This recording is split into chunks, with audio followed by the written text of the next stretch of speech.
you need to get this book. And she's, hopefully we'll talk a little bit of her brand new book. It's scary, informative, and readable. So, 3 important qualities, I think. She's the Robinson O. Everett Distinguished Professor of Law and Philosophy at Duke Law. She's the founding director of the Duke Science and Society, the faculty chair of the Duke Masters in Bioethics and Science Policy. But I think that the thing that's always most fascinated me about her bio is, okay, she has a BA in Genetics, Cell, and Developmental Biology from Dartmouth College, an ALM in Biology from Harvard University, a JD and an MA from Duke University, as well as a PhD in philosophy. Unbelievable background. And what I love about her, and she gets mad when I say this, but it's true, whenever we're like together, she kind of like pretends like I'm as smart as she is, when we all know it's pretty painfully evident that that's not the case. Nita, without further ado.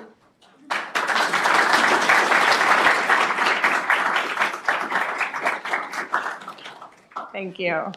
Good morning, everybody. It is such a pleasure to have a chance to be here with you today. I think what I might do actually is switch to a lav mic. So let me just grab one of the lav mics. I tend to be a wanderer. And yeah, I'm going to go laptop, lectern.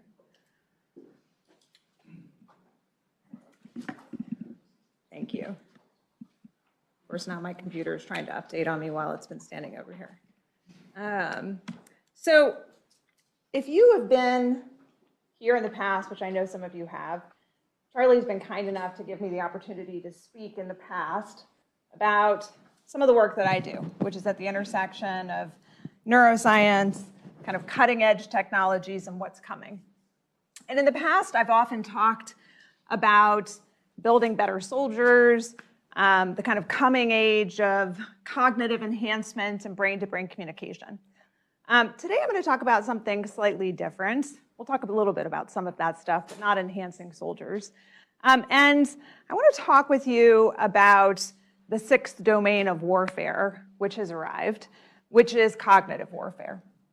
And I want to focus on that because what you see increasingly across the world is a significant investment in the battle for our brains. And that battle is one that I think many people don't realize has been waged for a while. While some people recognize it as an informational war, it's become much broader than that already.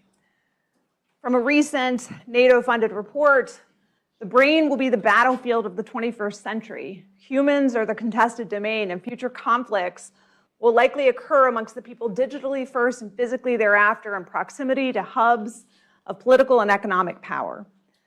And that idea that there is a different way that wars will be waged and a different focus of how to wage those wars is something that I think is so critically important for us to focus our attention on and focus our readiness and our development of our resources and our national security on in the days ahead.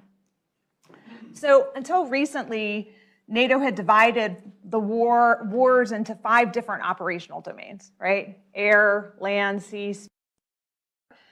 But with its development of cognitive warfare strategies, what they're talking about is the human domain.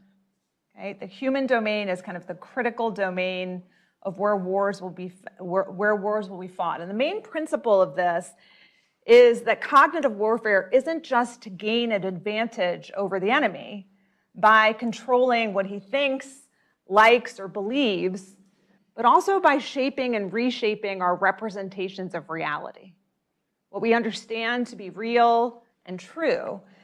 And a number of declassified documents over the past decade have shown methods that seem to be the precursors to cognitive warfare, but cognitive warfare has arrived, and as I'll talk about in a moment, shifting that into together with major shifts in technological developments from widespread use of brain-computer wearables to generative AI means that the precision with which that war is going to be fought, and the ability to detect it is going to become increasingly harder. It starts with an information warfare. Then it moves into modes of more direct manipulation of minds. One of the most significant challenges I believe that we're going to face is this coming age of cognitive warfare. We are increasingly reliant on technologies to communicate, to work, to conduct our daily lives. And as a result, our brains are becoming far more vulnerable to cognitive attacks. It is much easier to influence the mind if it is constantly addicted to and engaged with technology, particularly technology that is working in ways that we do not even understand and don't have the ability to stop and question how. And I'll start with talking a little bit about brain heuristics. How do information wars and disinformation campaigns and campaigns to dominate the human brain, what shortcuts are they taking advantage of? So our brains have all kinds of shortcuts that we take. That's how we navigate the world. And for years, I've studied why criminal defendants come into the criminal courtroom and argue, my brain made me do it, and how jurors respond to that, what that looks like, what the kind of response to it is. Now, in some ways, if somebody comes into the criminal courtroom and says, my brain made me do it, we ought to say, yes, it did, right? It should not come as a huge surprise. But somehow, when armed with neuroimages, when they come in with brain scans and show those images into a courtroom, that seems to have an effect on how jurors react to them. That is, they're generally treated more leniently if they come in with brain scans, even if the brain scans don't show that much. Okay, how many of you are experts at reading brain scans? But how many of you are impressed if I put up brain scans and say, this is my brain, right? A number of you would be like, oh, wow, now I understand. I get it now, and you can also sort of compartmentalize it. You can take a reductionist view of me and my actions and look at the brain instead and say, aha, it was the brain that made them do it.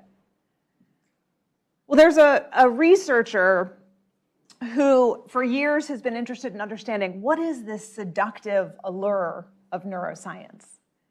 What is it that makes it so enticing for people that they are willing to listen to explanations rooted in the brain, even if that doesn't add very much information, and to rely more heavily on those arguments if it's rooted in the brain than rooted in some other space?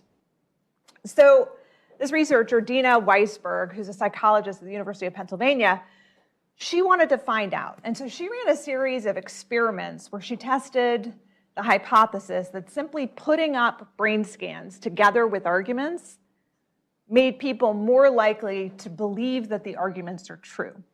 So what she would do is she would include an example of some psychological phenomenon, like babies have the ability to do simple math. There are gender differences in spatial reasoning. There are differences in seeing and imagining objects. Okay? And she would put up those arguments for people and ask them how convincing they were for each argument. And she'd put them up with a series of utterly irrelevant charts and graphs, a series of utterly irrelevant brain images, and no information. Okay? Just the text itself. And sure enough, the text itself was not as compelling as the charts and images, which added a little bit of confidence that people had. Utterly irrelevant charts and information, right? Did not support the facts whatsoever. But the brain images, oh boy, you put up really pretty brain images that are lit up, and people believe it to be true. Okay. Now that is particularly true if you're talking about things like I was just talking about, like babies have the ability to do simple math. Oh, there must be some scientific reductionist explanation of that. So I put up a picture of brain scans which show babies' brains, again, having absolutely nothing to do with that argument. But the reductionists, our brain heuristics, our shortcuts, say, aha, there is evidence for the claim, and we believe it to be true. So she did this over and over again, and other researchers have replicated these findings time and again, and they have found similar effects on our inability to tell good arguments from bad arguments when you attach some reductionist scientific basis to it. Okay? If you can reduce a psychological phenomena to the brain, even if it's irrelevant, it's compelling to people. And in trying to understand that, like, why exactly is this? Why do our brains take this shortcut where we overweight arguments through the seductive allure of neuroscience? Reductive explanations may misguide us into failing to think. That seems to be one of the primary reasons that this is happening. Our brain uses the shortcut of the scientific explanation to not have to think critically about the issue ourselves. And that turns out to be incredibly dangerous. Because when you don't think and you take something as true because there is some pretty picture of a brain that is attached to it or some other seeming information that is attached to it, you have lost the ability to be able to differentiate between information and disinformation. How many of you have tried ChatGPT? Surprisingly few of you. Next year, if I ask that question, assuming Charlie ever invites me back, I bet all of you will have tried it. And one thing that you will learn if you do is that it hallucinates. Okay? And by hallucination, what I mean is it makes up stuff. Okay? And it makes up facts. You can say, provide citations for everything you just said, and it will give you citations. It will take you a moment to realize those citations are utterly irrelevant in the same way that the brain images were utterly irrelevant. Then if you actually go and hunt down those citations, you'll realize that it's mixing authors and articles and just making up stuff. Then you'll say, that first article that you just gave to me doesn't actually make the point that you said it made. And ChatGPT will respond, you're right. I'm sorry for the confusion. Here's a different article instead that supports the proposition. And then you chase it down, it does not. That also doesn't support the proposition. You're right. I'm sorry. I do not have any articles that support the proposition. But if you just took the citations as true, if you didn't hunt down each and every article, would you believe it to be true? Would misinformation become a powerful way to shape and reshape your belief about something? One of the arguments I got back when I was researching something on ChatGPT was so exciting to me because I was like, oh my gosh, how did I not know this example? Why is it not in my book? And I chased it down and it was utterly made up, but it took me a while to figure that out because it was about a company that's international and I thought maybe it had translated documents that I didn't have access to. I had to literally go to the company itself, get in touch with them and say, is this true? And they're like, no, where did you hear that? I was fortunate to be able to chase it down to find that information, but how many people are going to do that? And how are these tools going to be used and these shortcuts in our brain? Why do our brains believe this information? Why do we do so? Reductive science is just a cognitive shortcut. We have lots of cognitive shortcuts, but this one, rooting information, is a cognitive shortcut. Another one is splashy headlines. How many of you have ever clicked on clickbait? All of you have clicked on clickbait. Okay? It's designed to appeal to our unconscious cognitive biases. Okay? And part of it is your brain is more attentive to information that is scary or frightening or alarming or disjunctive, right? Things that are incongruent. You pay more attention to those things. And so clickbait, the ability to make things sensational, the ability to induce fear, all of this is stuff that people are well aware of as they are developing strategies of cognitive warfare. Knowing how your brain works and the shortcuts that your brain takes as it looks at information makes information warfare so much more effective because you design information in ways that your brain doesn't stop to think. So, hold on. The result is that already our minds are being manipulated. Okay? Our minds are being manipulated, and that manipulation is getting ever more powerful. If you look at the disinformation dozen at the height of the COVID pandemic, individuals who intentionally spread misinformation about COVID, what you find is they used almost all of the strategies for cognitive heuristics to make people share and reshare information without stopping to think about it. It's intentional, it's not unintentional. Marketers use it intentionally. Political operatives use it intentionally. They understand cognitive heuristics, they understand the shortcuts your brain is taking, and they decide they're going to prime your brain with information. Okay? Duke professor Tanya Chartrand at the business school has studied this concept of priming for quite a while, and she provides a different way to understand the problem by pointing out to us that many people are worried about unconscious priming. Most of this is right out in the open. It's not hidden influences on the brain. It is simply tapping into mental processes that you are unaware of, and the consequences of those triggers are to prime your brain to act in particular ways. Share information, click on and open and read something, stay on a technology. Poets, politicians, governments all know how to exploit the unconscious influences on our lives and to exploit and manipulate hidden mechanisms to drive our behavior. Now, what does that look like when that is an intentional act of cognitive warfare? It looks like shaping preferences, and it looks like trying to read your mind and gather millions and billions of data points on individuals. The New York Times recently did this article in December 2021 on how the TikTok algorithm works. You've undoubtedly heard of the moves to try to ban TikTok, right? And that's for quite a few reasons, but one of them is how precisely it can read the minds of individuals who are using it. How does that happen? Microsecond changes of how long you spend on a particular video. The algorithm is so effective that after just a couple of hours of a person being on the platform, the information about the preferences and micro preferences and ways to influence the person become startlingly precise. And this is on billions, right, of phones now, collecting information, using that data. How will that data be used?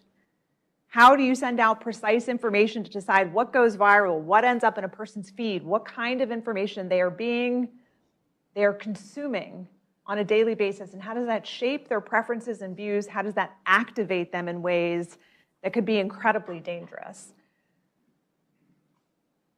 This is blurry, I apologize. I couldn't find a clearer image of it, but if you've ever used Twitter and you've tried to reshare an article, it says, do you want to read the article first? You seen that pop up? Do you know why it does that? Because it makes you slow down. Okay? The faster you go, the more your shortcuts just lead to spreading of misinformation or disinformation, the less you think. Slowing down, even for a second, just asking you this question engages a different part of your brain to make you slow down and think about the information. What if platforms had to do that? What if platforms had to integrate a way to make you slow down and think before sharing misinformation or disinformation or any information? What if our technology was better designed for humans and to safeguard us against misinformation or to safeguard us against cognitive warfare by requiring us to slow down and think, putting in mechanisms for thinking at every juncture? What if that became part of our national security defense on TikTok, where there is a message that pops up and says, you have been on the platform for 15 minutes. Do you want to continue doing so? Or something that popped up to say, these are all of the preferences that have been gleaned about you in the past half hour. Are you comfortable with continuing to share that with the Chinese government, right? Would that lead to differences in people's behavior? I would hope so, right? This is what we've learned about you in the past 15 minutes. That would be chilling. But it might be an effective strategy. The idea of banning TikTok is not going to work that well, I don't think.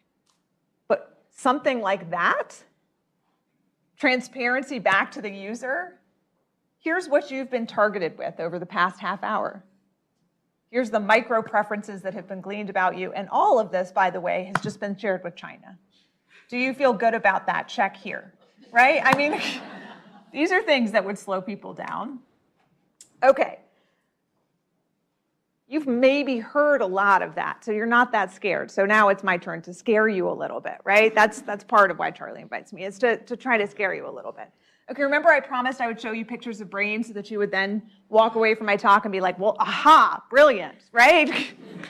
Actually, that's my brain, seriously. And that is my brain while I was wearing a consumer headset like the one on the right. And what it was doing was picking up the electrical activity in my brain as I was just relaxing at my computer screen, trying to record my brain so I could share it with you. Okay? Now, why is it able to do that? Because the average person who thinks thousands of thoughts each day, none of you are average, of course, you probably think millions, but the average person who thinks thousands of thoughts each day, as a thought takes form, right, neurons are firing in your brain. And as neurons fire in your brain, they give off tiny electrical discharges. And as it happens in characteristic patterns, like I am thinking about, what I'm about to say next, that is a characteristic pattern of firing that could be detected with electroencephalography or other neural wearable devices, and then decoded because algorithms have become so incredibly powerful. And what's happening in your brain is also data on which algorithms can be trained, and they're happening in patterns that can be trained on as well. That's been decoded over time so that we can start to know what a lot of that information means. Like a little while ago, a decade ago, ask a neuroscientist, and most of them would say, okay, but there's very little you can actually glean from that information. Today, you can already tell things just from surface-based electrodes, nothing fancy that is, a cap with a bunch of gel on it, just an ordinary surface electrode like you just saw. You can pick up people's emotional states. Are they happy? Are they sad? Are they frustrated? Are they angry? Are they engaged and listening? There's an old school headset. Haven't been able to get the IRB at Duke to approve me doing this, but I'm kidding, I haven't asked. So there's a little headbands where there are ears, and the ears are supposed to alert to your attention level in your brain. And if you are not paying attention, the ears start to droop. And if you're paying attention, they go up and alert. So for next year, I will just hand those out at the beginning of the talk, and then, if their ears are starting to droop, I'll be like, overflow room, right? But seriously, you can pick that kind of information up, brain states, okay? More startling, though, is you can actually start to reconstruct visual images in a person's mind. So if they're seeing the image on the left, the image on the right is reconstructed from electrical activity in the brain, okay, EEG activity. That's more startling for most people, is that it's not just basic states, it's also what's happening in the visual cortex, which you're visualizing in the brain. Shapes, too. Shape that a person is presented with is on the left. EEG signal is interpreted through machine learning algorithms. That's what's decoded on the right from brain signals. Okay? Which is to say, we are getting closer to the point where a lot more of brain activity can be decoded. How a person is feeling, simple shapes, letters, numbers that are in a person's brain. We can't literally, with modern science, decode complex thought. With implanted electrodes, that's increasingly possible for intentionally communicated speech, right? A person who has speech prosthesis because they're suffering from the inability to communicate otherwise. Speech prosthesis with implanted electrodes is enabling people to intentionally communicate speech from their brains. That's still different than the inner monologue that you're having, right? It's intentionally communicated speech. But every day, neurotechnology and neuroscience is getting better and better at decoding the patterns of activity in the human brain. And it's coming to average, ordinary consumers. This device is a device from a company called Control Labs. I saw a presentation by Control Labs in 2018 where what they did was they demonstrated the early prototype of the device. One of the co-founders was there and he said, look, isn't it unfortunate that we are so limited as humans by these clumsy things at the end of our arms? Wouldn't it be better if instead of having to use our hands, we had things like octopus-like tentacles? Think about how much more we could do. Or why are we typing with 2 thumbs? Why have we gone backwards in time in our ability to communicate? What if we could type at the speed of thought? Or at least type, instead of on a QWERTY keyboard, just think about typing.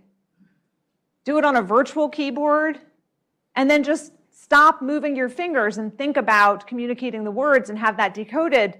And this does that. This picks up that activity as your brain activity travels down your arm. You have your peripheral nervous system, your motor neurons come down to your arm.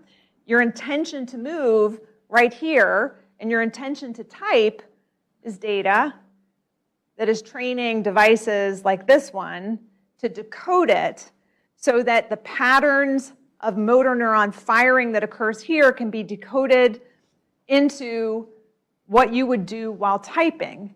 You would think about typing, those neurons still travel here, and you can still decode that. When I heard this presentation, I was blown away.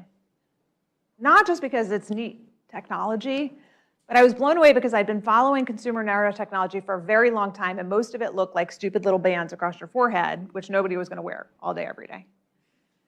And this was the first time I had heard of a company moving brain sensors into multifunctional devices like a watch. And I was convinced that they were the pivotal acquisition in neurotechnology to make this go mainstream, and that Apple was going to acquire them.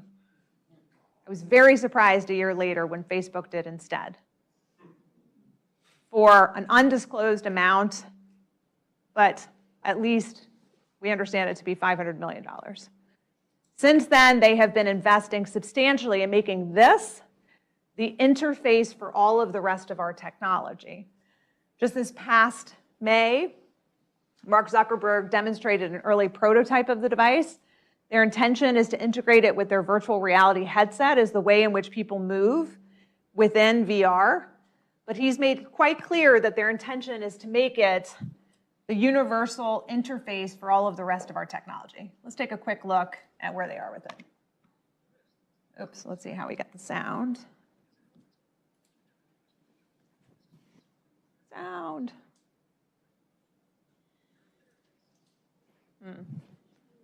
Let's see if I can make it loud from my computer.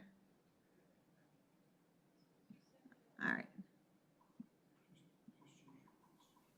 Use my voice? Is that what you said? Hang on, I'm gonna go up here. And I'm gonna use my mic. We'll just like put my mic on my computer. How's that? It's not gonna be the greatest sound, but it's gonna be better than nothing. The wrist is a great starting point for us technologically because it opens up new and dynamic forms of control. This is where some of our core technologies like EMG come into play.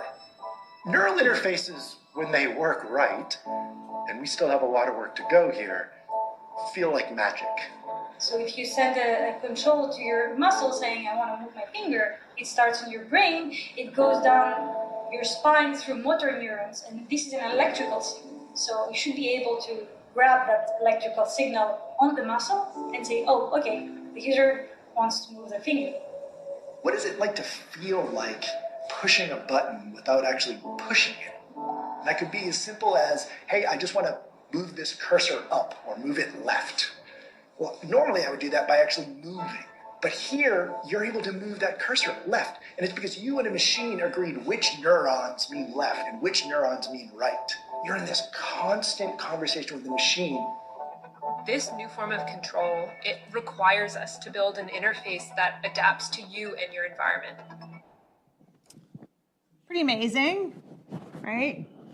And it's getting better every day, and that's not the only multifunctional device on the market. This one, Emotive MN8, is launching in April. These I have a set of at home.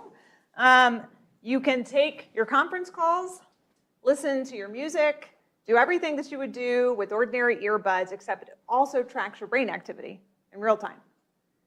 Okay, there are headphones by a company called Neurotechnology that have around the soft cups of the headphones brain sensors integrated into the ear cups, and they are launching in May with one of the biggest headphone manufacturers in the world to bring you brain sensing multifunctional headphones. Now, all of you are looking at me like, why would I buy these devices? Right? That's a good question, right? I'm not sure you should, but for the plan for most of these companies, the hope is to first put brain activity and brain health sensors on par with heart rate sensors, Fitbit sensors, the walking, the quantification of the brain, putting it on par with the quantification of all of the other information that humans have already quantified. And in some ways, that may be good. Taking brain health as seriously as we take other kinds of physical health, unlocking that potential could be transformative in the hands of individuals to use for themselves. But surely you recognize what it means to unlock the human brain and to make accessible that data to other people, while the hope of most of these companies is to replace your mouse and your keyboard to become the primary way in which you interact with all of the rest of your technology, and I believe it is coming. If you look at the major investments, this is part of one of the major themes of my book. I go through and document the millions of these headsets that have already been in use worldwide and the major investments by every major technology company in the world into this technology to become the way in which we interface with the rest of our technology. It will be more seamless for many people to interact with technology using neural interface technology. But we should be worried about what's going to happen with all of that data. And we should be worried about who else has access to this. This headset, the Flow Time headset, I learned about when I interviewed somebody for my book. So this person was running a meditation practice, had a huge following across the United States. They had tried different brain sensing headbands for their meditation practice, and they had discovered that this one was one of the preferred ones, and it was preferred because they got better access to richer data about what was happening in the brain, had more sensors embedded in it. So I got curious, right? Who makes it? Where is it developed?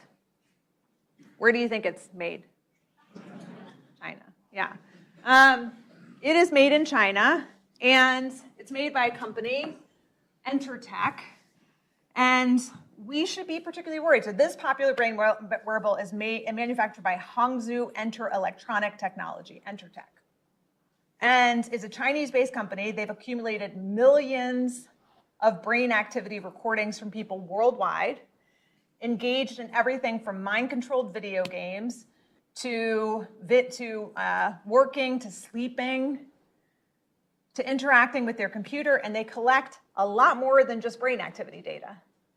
Right? They are also collecting everything from personal information, GPS signals, device sensors, computers, the apps a person is using, what's on their computer screen at the time. All of that's plainly disclosed in their privacy policy. And they're collecting IP addresses, operating systems, referring web pages, other pages visited, which means the US government probably shouldn't just investigate whether or not TikTok is problematic, but also whether or not people are using Flow Time while watching TikTok and other services, and what information about the human brain is being collected and how that information can be operationalized and used. Okay, this, if we're talking about the sixth domain, the human domain, freely giving away how people react to every piece of information that is in front of them is a little terrifying. And we should be worried and paying attention to this. And when I asked that person, did you know that flow time was developed and sold by this Chinese company? Do you know that their privacy policy accumulates all of your brain data? The answer was like, no, I'd never really thought about it, right? And that will be the general answer. I've never really thought about it. There's more terrifying things still that you can do.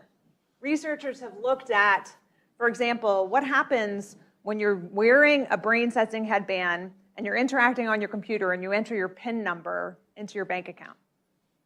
Guess what? It can be decoded. Okay, worse still, if you're wearing a brain sensing headband and you're not entering in your PIN number, but instead you're subliminally primed on your computer screen to see whether or not somebody can figure out their PIN number, the answer is yes, you can. You can probe brains through stimuli and figure out what their recognition of information is just with simple consumer-based headsets. Okay? These devices can be hacked. The environment in which a person is operating in can be hacked, and information that is concealed in the human brain can be accessed, at least simple information today. This is a real and present threat, as there is this growing trend toward consumer brain wearables that is going to go widespread. And there is very little cybersecurity, there's very little control over who has access to the data, and there's very little thought about who can sell those devices in the country and how they can be used. Which brings me to the last dystopian topic, which is assaulting the brain. Okay, cognitive warfare isn't just about shaping people's perceptions and stealing information. It's also about the development of weapons that can enable the potential to disrupt, disorient, and disable people on battlefields, in riots, and in ordinary life. Now, the extent to which any of this is developed yet, I do not know. What I do know is just the reports and attempts of it over time. Okay? You are undoubtedly familiar with the past program of MK Ultra in the United States and the attempts of trying to understand how LSD affects people and the research studies that were undertaken to try to understand both LSD and other protocols that could potentially lead to mind control, in part developed by the US in defensive measure in response to concerns that our military personnel had been brainwashed abroad and trying to understand what the tactics were that were being used. The past is already the present in China. In late 2021, the US government blacklisted 12 Chinese institutes and firms that it believed to be working on dangerous biotechnology processes to support Chinese military end uses, including purported brain control weaponry. This followed reports that the Chinese People's Liberation Army is investing heavily in warfare techniques for cognitive domain operations, including $85 million allocated to the PRC's Ministry of Science and Technology in 2020 to fund AI research, including brain-inspired software and hardware, human-machine teaming, swarming, and decision-making.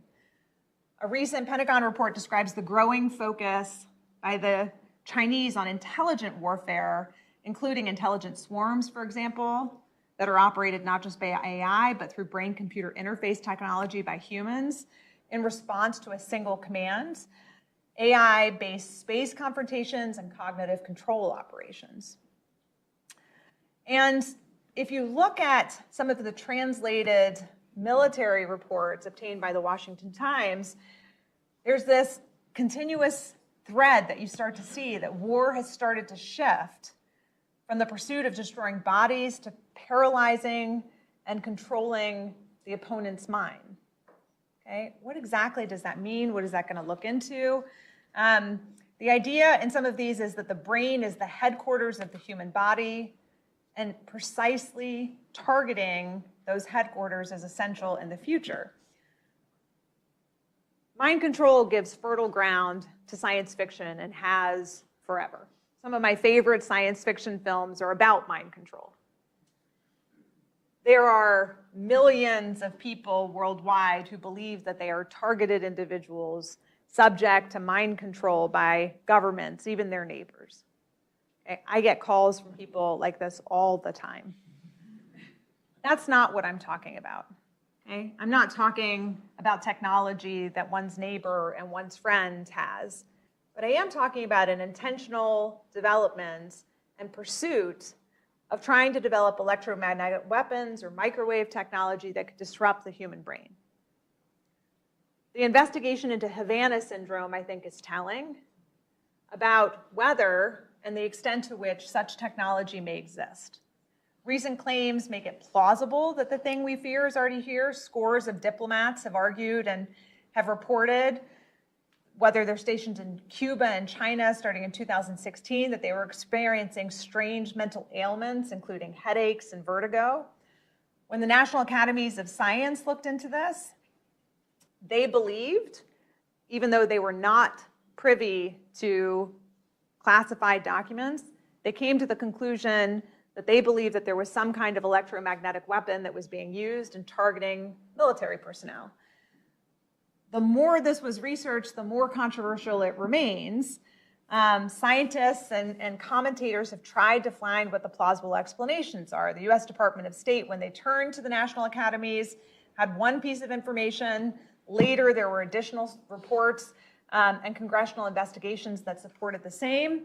Some scientists think, no, that's not what's happening here. It's just mass psychogenic illness, right? You have a few people who are distinguished to cite to a particular problem, and that starts to actually enable other people to assimilate those same types of symptoms into what is a mass psychogenic illness, rather than it actually being something that is really a directed energy weapon. And these scientists say, look, such technology simply doesn't exist, and we would have picked it up.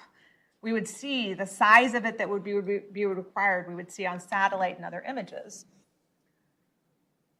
There was a recently declassified summary of the findings from an expert panel by the Biden administration. They agreed with the National Academy's findings. Many of the sections of the report were redacted. I can't put them up here because all of the parts I would find most interesting just have big black marks through them, including how the weapons might work. But the CIA came out in January 2022 saying, don't think so. Don't think a foreign adversary was behind this, except for maybe a couple dozen cases, which we're continuing to investigate, which we cannot explain in any other way. Okay. Where that leaves us is with this question of, we don't know. Okay? We don't know the extent to which these weapons are fully deployed and in development yet. We don't know if Russia has them. We don't know if China has them. We don't know. You might know. I don't know if the US has them. What's clear is it is the focus of the next domain of warfare. Whether that's through informational campaigns, stealing information from the brain, or weaponizing and disabling the brain, it is the domain of modern warfare. And that is something we should be investing a lot of resources and a lot of time into figuring out how to safeguard against. I'll leave it there. There's more on this in my book, The Battle for Your Brain, Defending the Right to Think Freely in the Age of Neurotechnology. I didn't go into all the things we can do to try to safeguard against this. This is more of a call to action, which is recognize what's happening in this space. I left a couple of minutes for questions. Is that all right? Excellent.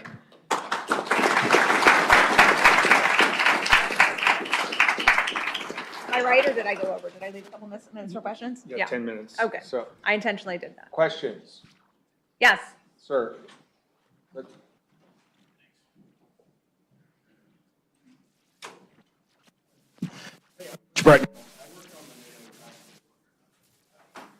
Can you put it up here? Speak It's not up a down. little bit. Very nascent. I think Test, test. Yeah, that's better. Hey, I am Butch Bracknell. I worked on the NATO cognitive warfare concept for about a year before I left NATO. It's very nascent. It has no national guidance. This is a concept that's in front of the nations, and the nations haven't expressed any kind of direction about where to go with this. Can you speak to the issue of the things that our adversaries will do in the cognitive warfare versus the constraints that nations are going to? One of the big issues that we spotted was, hey, the 30 are not going to go. There's things that there's lines that they just won't cross that our adversaries will willingly cross because they don't even see lines. They don't see the Western norms in the same way. Yeah, so one of the big themes that I write about in my book is the concept of freedom of thought, right? Freedom of speech and freedom of expression, if you don't recognize it, if you're not a country that recognizes freedom of thought, freedom of speech and freedom of expression, you probably also do not care that much about freedom of thought. And I say that because if you think about the lines and the norms that might prevent some action by some countries, it's about respect for human dignity, respect for the human mind, respect for agency of individuals and the capacity for decision-making, the capacity for being human. And attacks on the human brain attack literally the core of what it means to be a human being, what it means to be able to think freely, what it means to be able to think at all. And that's a line, I believe, that as an international human rights principle, many countries should adhere to and not cross.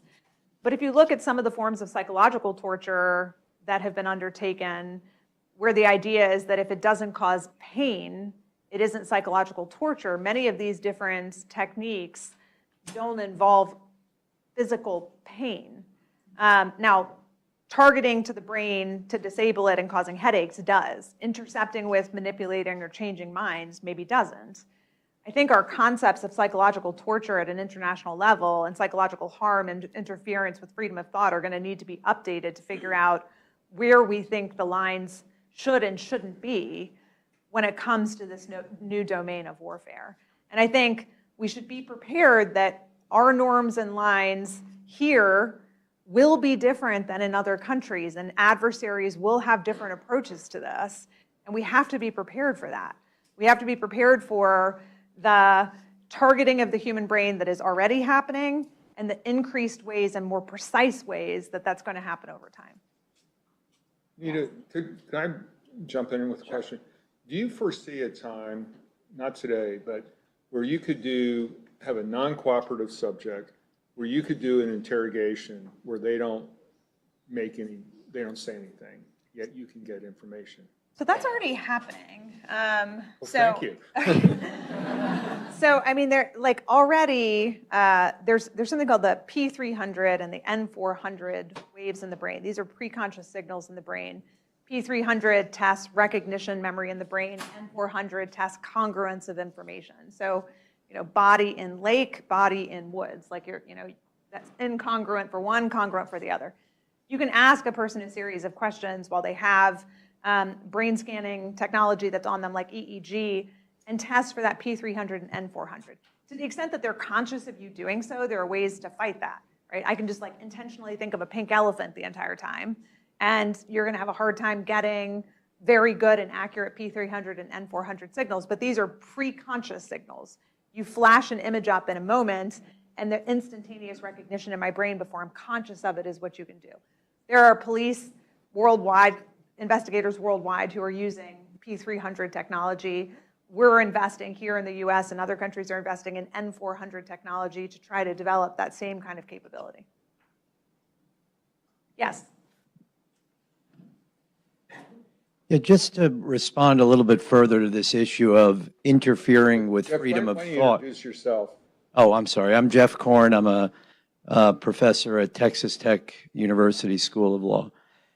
Just to follow up on this issue of developing capabilities that interfere with freedom of thought as a means of warfare, and listening to the reaction that if you're from a society that values freedom of expression, freedom of speech, so forth, that there's something troubling about it. It makes me think of the whole debate over blinding lasers as a means of warfare, right? In the abstract, it sounds really bad, but when you consider what the permissible alternatives are, then I think it creates a stress because, candidly, if I can disable an enemy commander by manipulating brain activity versus a kinetic attack that's going to result in death or permanent physical disability, then it seems to me a logical and potentially more humane method of achieving my ultimate military objective. And yet there's also this kind of consternation that it's something, a line we don't want to cross. I think most of us who've taught law of armed conflict, when we get to the issue of blinding lasers and you get to the point, well, you can shoot the enemy in the eye and that's legal, but you're not allowed to use a laser that results in permanent blindness. And then you start to question what's the ultimate rationale of that. So I think I'd be curious of your thoughts on, from a developmental standpoint, how do you draw a line when the ultimate outcome of the technology and the capability you're developing may actually produce a more humane outcome in achieving your ultimate military objective? A lot of people, when I have introduced some of the coming developments in neurotechnology, say, well, okay, well, you're opposed to it, right? You ought to ban neurotech. Well, first, it's not like I have the power to ban neurotechnology, but the answer is no, right? And it's context specific, and it's comparing things against the status quo and looking, if you are, I'll give you a non-military example. One use of this technology already is to monitor for fatigue levels. If you're a commercial driver and you're monitoring for fatigue levels, and all you're getting is a level of 1 to 5, that's the only information you're getting from the person's brain, is that more or less intrusive into their privacy than having an in-camera cab that's trained on their face and picks up everything that's happening in the cab 24/7 while they're in it? I think it's less intrusive, right? And it may give you more accurate and precise information about what you care about, which is, are they sleepy or are they awake at the wheel? These have to be context-specific choices that we make to decide against what. Is it permissible? In what context and in what ways? When you describe it, I think, okay, maybe in that setting, but what about when there is a peaceful demonstration against a tyrannical government and all of the people who are demonstrating's brains are disabled to take them out against the ability to demonstrate peacefully? Of course, it will be used that way too. And I think that's a deeply immoral and problematic use, and the ability to literally change minds to prevent rising up peacefully and demonstrating against tyranny is something we should be quite worried about. So how do you use it in ways that are respectful of individual human dignity and agency, but also recognize sometimes it may be more humane than what we're doing already? I don't have the perfect answers for that, right? What I've tried to develop in my book is a framework for cognitive liberty, recognizing cognitive liberty is not an absolute liberty. No liberty is absolute. It has to be considered in the context of the broader situation that you're considering it in. I think we might have time for one. General Kilpatrick. I'm Dr. Kilpatrick and a former Air Force officer. I'm drawing on the title of the conference, Law, Ethics, and National Security, and particularly national ethics. Early in the talk, you commented on the fact that lawyers use the brain as an independent influence on the self, as if the brain is somehow independent of us. And also drawing on your PhD in philosophy, how does what you've described today relate to the self in the area of personal ethics and in the area of the spiritual? So, In 60 seconds.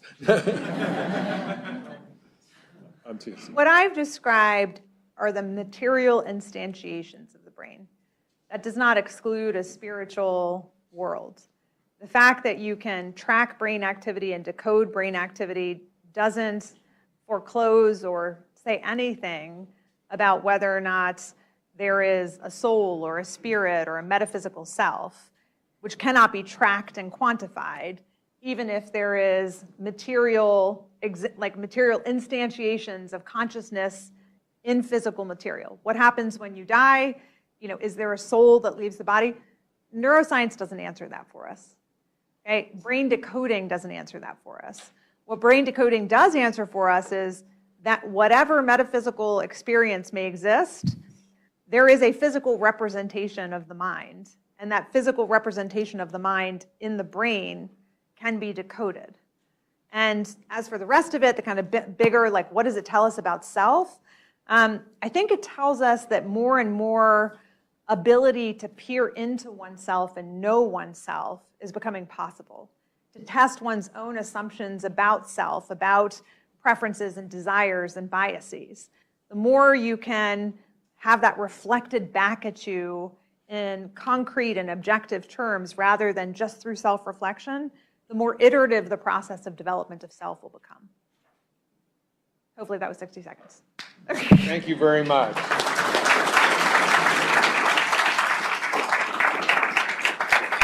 Here's the book. You got to get it. It's very readable, and this is the cutting edge. Okay, we're going to take a break. I think Professor Farahani might be able to stay around for a few more minutes. We're going to come back at 19 after 19.01.